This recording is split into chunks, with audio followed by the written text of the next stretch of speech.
Kapag ang mga institusyon ay nagbanggaan, sino ang susundin? Inatasan ng Korte Suprema si Senate President Vicente Tito Soto Tren na magpaliwanag sa isang petisyon na humihiling na siya ay panagutin sa contempt kaugnay ng kanyang mga pahayag sa impeachment case laban kay Vice President Sara Duterte.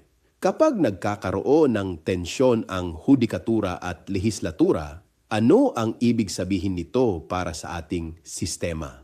Ito ba ay normal na bahagi ng checks and balances o senyales ng mas malalim na banggaan ng kapangyarihan?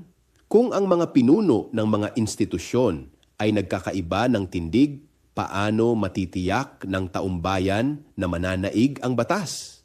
Sa ganitong sitwasyon, hindi lang mga tao ang nasusubok, kundi pati ang tibay ng ating mga institusyon at ang integridad ng proseso.